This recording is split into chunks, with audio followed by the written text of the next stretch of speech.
یکی از همین روزا تو رو پیدا میکنم، روی شونه های تو بغضم و وا میکنم.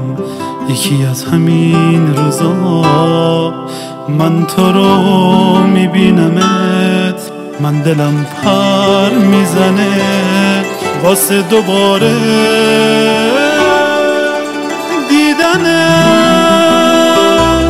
میدونم صدای من شبا تو گوش توه، بهترین جا واسه من فقط آغوش توه. من با فانوس نگاه شب و روشن میکنم، بهترین لباس